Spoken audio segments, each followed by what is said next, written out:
I now request Mr. B. Hariharan, Senior General Manager at Ordnance Factory Board, Ambernath, to deliver the keynote address for the session. Shri B. Hariharan joined Indian Ordnance Factory in the year 1981 after graduation in Electrical Engineering from Kerala University as a gold medalist and MTech from IIT Madras. Before joining Indian Ordnance Factory, he had worked in Crompton Greaves, Mumbai as R&D engineer. He has been working in Ordnance Factory organization for the last 34 years in diverse areas of maintenance, production engineering, quality and HRD. Please welcome Mr. Hariharan with a big round of applause.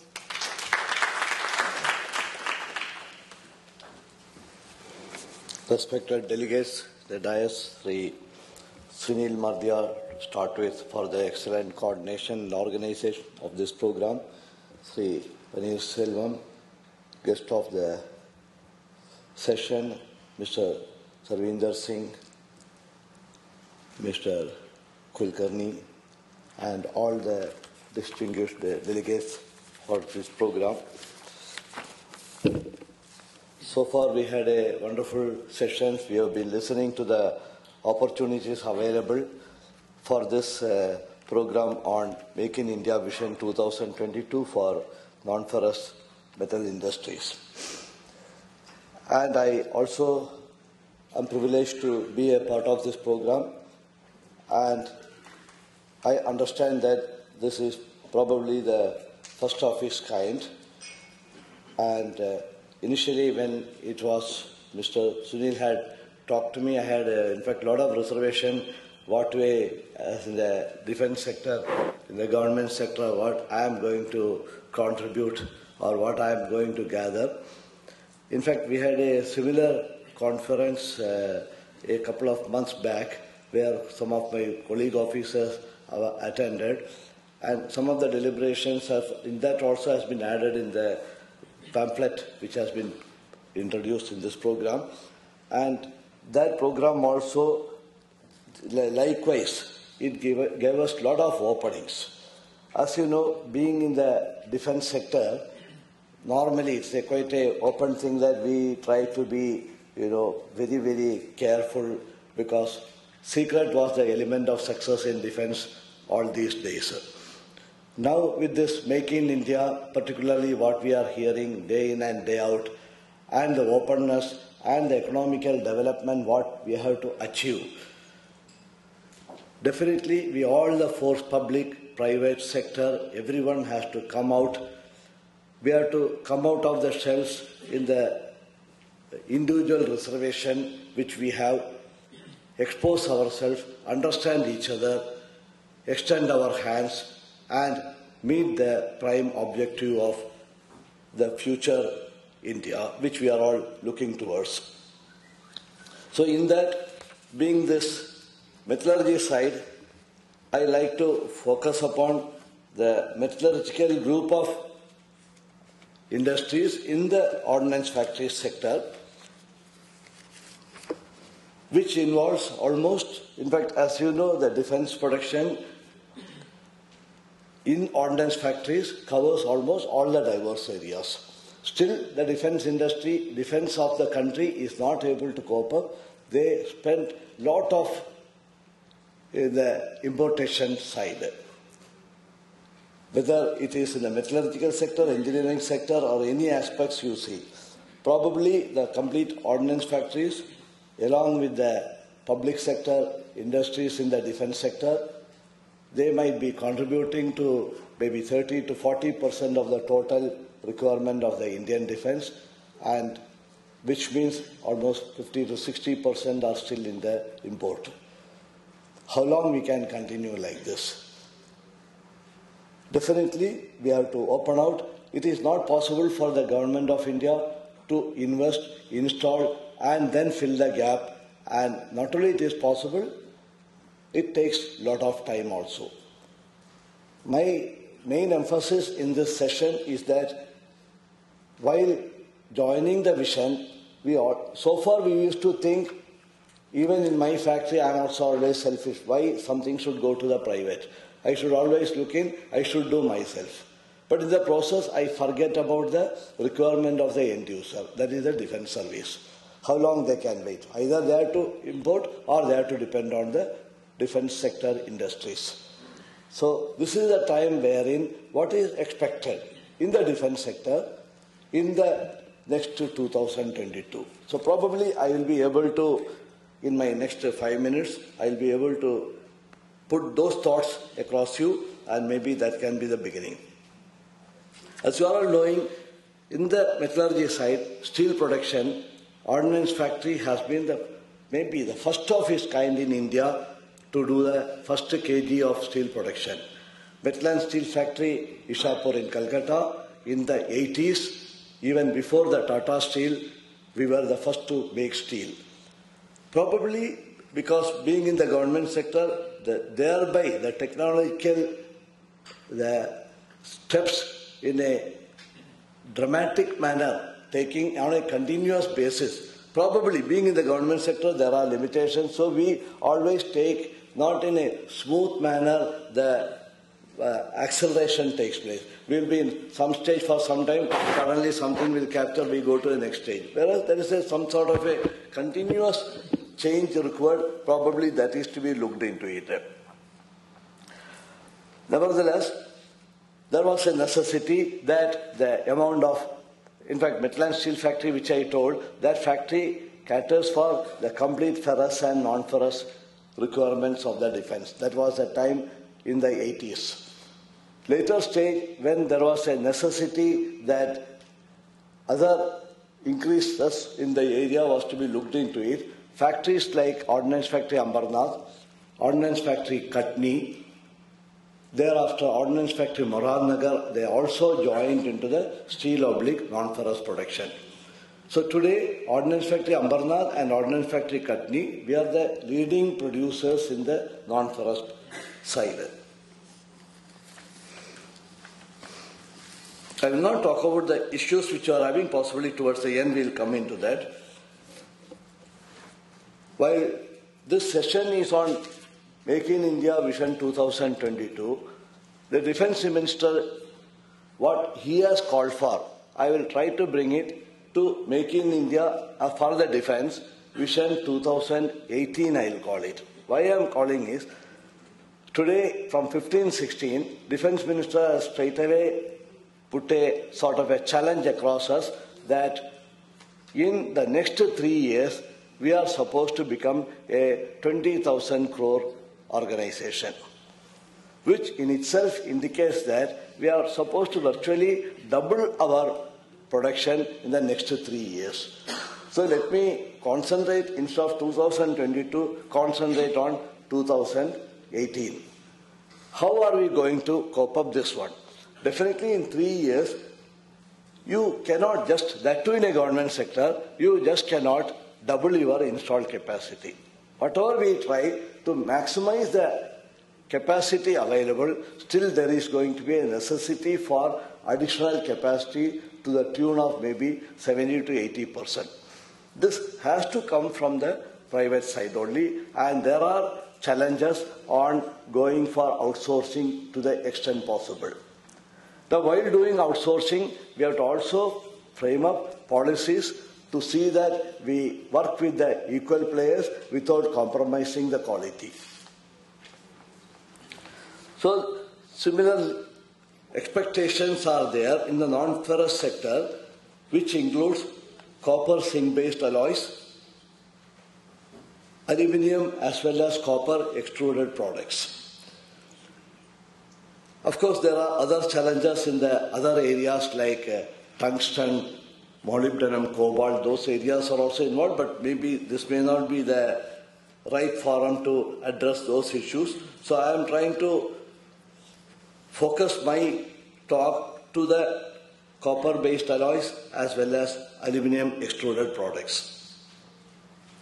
Definitely, there is a necessity to create capacity on this sector and also to look into the raw material requirements. As an example, I like to put it, in the last year, we really struggled to to even get the copper in time to meet our normal production itself. This is the real scenario. So even for the today's production capacity, we are constrained to get the basic raw material, that is copper. And how we are going to meet after 3 years, within the 3 years, when the doubling of the copper requirement takes place.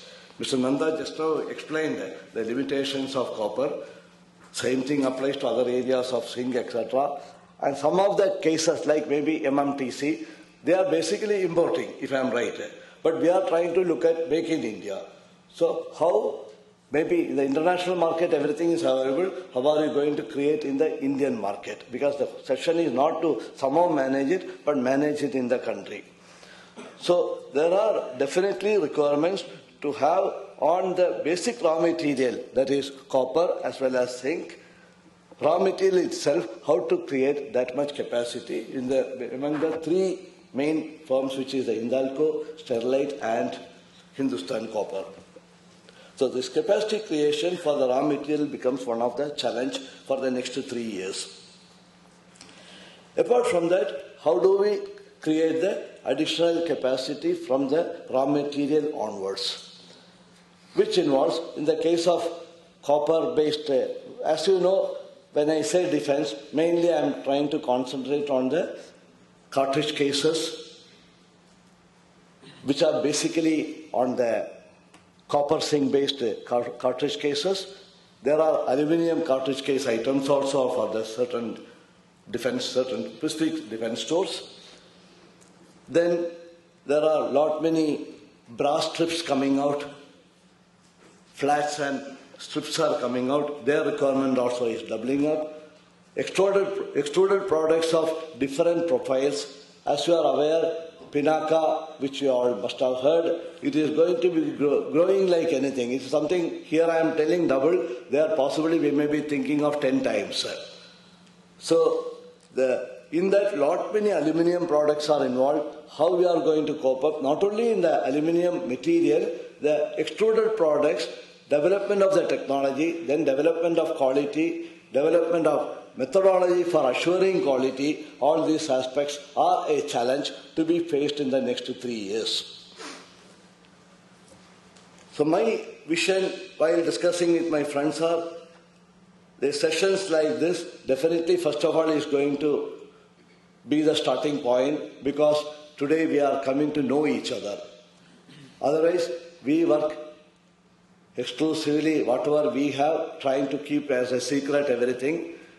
In fact, I remember 2 years before, we have got an academy, National Academy of Defence Protection, which is basically for giving the development of the officers of the Ordnance Factory Organization. For the first time, our chairman thought of calling all the vendors. There was a factory versus all the vendors. We called to the academy, we made them present what all is their resources or what all the areas we want to indulge into. This was the first time. Even before this, the Make in India campaign which we are doing, much before that, 2 years before, because all these problems which was envisaged. There were almost some 20 people came out. They started presenting themselves, their capabilities. We also presented what are the possibilities we are having, what are the difficulties we are having. But to be frank with you, even though after that one more session we had a similar one, things have not come up to that shape. Probably there are a lot of loose things or some sort of a confidence building measures are involved. So unless I personally feel, unless we have such sessions, open forums, wherein we are able to meet ourselves, some sort of a confidence dilution which is still there, they are all broken up, then only we can meet this challenge. Because talking is very simple. It is very simple, okay, you come and do the cartridge case, I am giving it to you. When you get into that, starting from the first operation, end operation, in between inspection, what are the clearances, how to look, how to validate a vendor, because suddenly you get into some 20, 30 people. There may be out of 30 people, 15 people may be just like that they are trying. Two persons may be really serious, having the capability also. But how do you have a mechanism to take the best among, and not only the best among, really interested people? This is also a requirement, and along with that we have to support each other. Along with that we have to see that how measures can be taken that in between checks and balances can be done. I personally feel these challenges has to be taken care of, but definitely, as I said, this partnership for the limited activities we have to start with them. Then we have to go into for outsourcing phase-wise. Outsourcing, when I say limited activities versus phase-wise, what I mean is, first is once you understand the total thing, you also will be knowing what are the grey areas you are having. Probably you also may have to stretch across to find out your interrelated partnership, because you may be having a certain core area. For example, someone is having very good in machining, someone is very good in metallurgy, say deep drawing technology. The deep drawing in a cartridge case, you cannot simply link it with a, just because I am having a drawing capability, I can do the deep drawing requirements of the cartridge case. Because the moment we start from a blank, bring it to a final stage, many of the metallurgical defects which will not be possible to catch upon during the stages, but end up in the final when you have already spent a lot of money and resource into that. So how do you look into it? Taking over the technology from us for outsourcing. While talking on the subject, some of the real quality issues in the copper zinc based processes, which is the cartridge case and strips formation, they involve, as I said, from the blanks up to the end when you go, suddenly we start getting into the blister and pit marks, inner surface pit marks, chain marks, which probably some better technology may have to be resolved. Even today, within our own organization, how to have better quality detection technology so that right in time, before we are unnecessarily spoiling, we are able to get to know about it. Another area, copper, as you know, is highly susceptible to that discoloration. This is becoming more and more of a problem. So we have to do a lot of polishing and rectification. Today, the end user army, if you look at it, 3 decades before, the expectation by the army or the services, and today, there is a lot of change in this. Many things which are not included in the quality acceptance parameters, just because of their education level. The education level, I mean, they also now go across the world. They go, today the army end user, they go around much more than what they used to maybe 3 decades before. So their expectations are more. So even certain parameters which are not included in the acceptance parameters, that become very important. And as a producer, you cannot say that it is not written, so don't ask. Because today the quality meaning is what the customer says, that is final. So this sort of additional requirements in the technological aspects are also is coming out. And another area we have to look into, very important, is the clean metallurgy and clean foundry practices. These details of which I don't want to discuss upon at this stage. I am very glad that today in the among the speakers, I also got to know about the requirement of this copper, other alloys, magnesium, silver for the high-speed traction. Definitely we also will like to look into this, because like asking you to come to the defense side, why not use our technology to the needs of the hour. Coming to the aluminium side also, as I told you, many of the defense products are getting converted to aluminium-based products. Today I will say, even like there has been even now that plastic replacing the steel, probably now aluminium will probably take over almost all the material in the final end products. In the morning I was discussing with Mr. Murthy that some of the new techniques which he has discussed, even you will get with the aluminium, you are likely to get even much more than the expected properties. Of course, I am not a metallurgist. From the way he told me, there is so much thing to do, and definitely I look forward to work with you. And we are also looking towards more partnership with the universities so that we are able to tap the potential of the whole nation. We have to work together. Without taking your time much, because I have been trying to just put across to you, the defense is now coming, Ordnance factory is coming closer to you, you are coming closer to us. We are even asking you to come to our factories, have the presentations on your capabilities. You are free to see our even plan, understand yourself, so that what are the requirements you are able to make up. Of course, we have to, just like that, you cannot, with a proper planning we can do. As I told you just now, the NADP, the National Academy of Design and Production, what we have initiated, followed by the presentation, we had allowed the people to come to the factory. They could go into the shop floors to see finer details of what we are doing, to equip them in their perception for coming to the joint venture functioning. So the joint approach functioning is going to be the main lead in ultimately ensure timely outsourcing of the defense requirement, that too within a period of the Vision 2018, I will call it. While doing it, we have to also go through the best manufacturing practices. In fact, only yesterday I was going through one of the magazine from the Non-ferrous Association of India, that some article on the best manufacturing practices has come. We have to come into the clean practices. We have to go into the statistical process control practices, which has got a long way to go, be applied into the manufacturing field.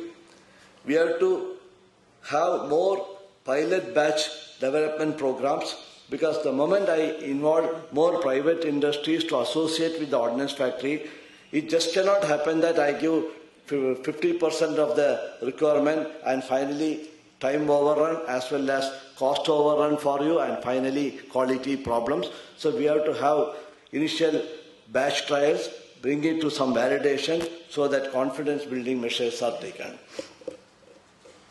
We are also to create certain independent accredited quality surveillance groups to meet the pilot production and the batch production successful, because if someone has made a pilot production and you just cannot expect that some groups from Ordnance Factory or from the quality DGQA, we call it, Director General Quality Assurance. First of all, why he will come and inspect you? Because he doesn't have onus of responsibility there. So how to create some accredited bodies? Today they are available. They are also taken along with us. They are educated on the finer elements of quality. So they become the neutral agencies for building this gap between the ordnance factory, the defense production and the private sector, to ensure that the quality standards which are in our mind may not be in the literature. How do you translate it into the private sector while accepting for validation? The most important thing is periodic reviews with all stakeholders, including periodic conferences of this kind where we can have an open discussion. Because probably in another forum, I may not have been talking so open like this. We always, as I started with, we are slightly, careful while talking each and every word. But in the forums of this kind, we are very, very free in deliberating and talking. So I am very sure that with this sort of hand-holding on a regular basis, this Vision 2018 for the defense sector, particularly ordnance factories, will come as a big success. And I also join all of you in applauding Mr. Sunil and his group for starting this Vision 2022 forum on this day, and I'm hoping that this start is going to be a big success in the focus which we all have. Thank you very much.